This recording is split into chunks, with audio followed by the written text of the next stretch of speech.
कलश के ऊपर आम के पत्ते क्यों लगाए जाते हैं? कलश के ऊपर नारियल क्यों रखा जाता है? कलश के ऊपर 9 बार मोली क्यों बांधी जाती है? मोली मतलब लच्छा नाड़ा 9 बार क्यों लपेटा जाता है नारियल के ऊपर, कलश के ऊपर जब रखते हैं?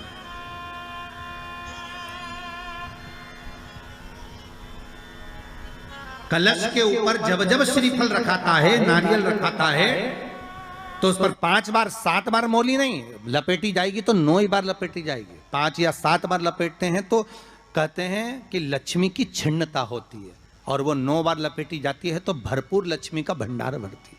क्यों क्यों कहते हैं उसे?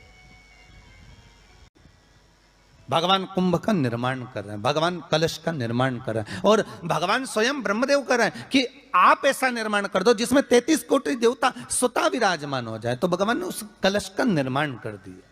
अब कलश का निर्माण करा तो स्वयं भगवान ब्रह्मदेव बोले, प्रभु इस कलश के अंदर मेरा स्थान कहां है? मेरा स्थान कहां है? महाराज, कलश का जो मुख होता है उस मुख पर भगवान विष्णु का स्थान होता है। किसका स्थान है? भगवान विष्णु का। थोड़ा सा नीचे आओगे, जहां से कलश का मुख दबा हुआ होता है, वह जगह भगवान स्वयं शिव की होती है। किसकी जगह है? भगवान शंकर की। कलश का अग्रभाग, नीचे का भाग जहां से फैला हुआ होता है, वहां ब्रह्मा का आधिपत्य स्थापित होता है। फिर कलश का जो नीचे का भाग होता है वो भगवान शिव और शक्ति का स्थान होता है।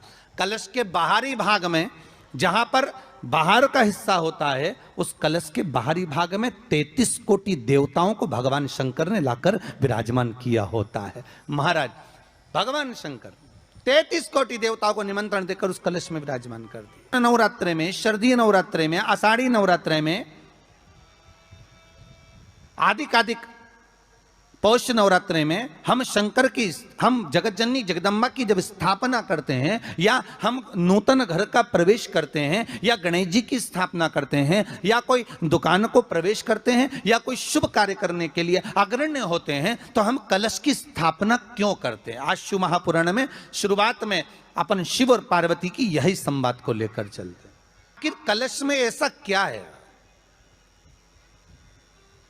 कलश के अंदर आखिर ऐसा क्या विराजमान है कि 33 कोटि देवता उस कलश के अंदर आकर बैठ जाते हैं? महाराज,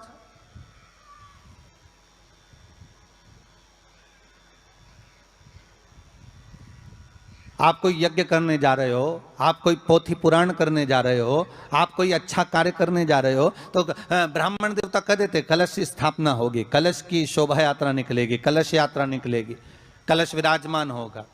और आज हर की पौड़ी पर, प्रयागराज में, या उज्जैनी में, नासिक में जो बड़े बड़े कुंभ के मेले होते, कुंभ का मतलब भी तो कलश से होता है, उसकी महत्वता क्यों है? उस कुंभ की, उस घड़े की महत्वता कहां से प्रकट हो गई?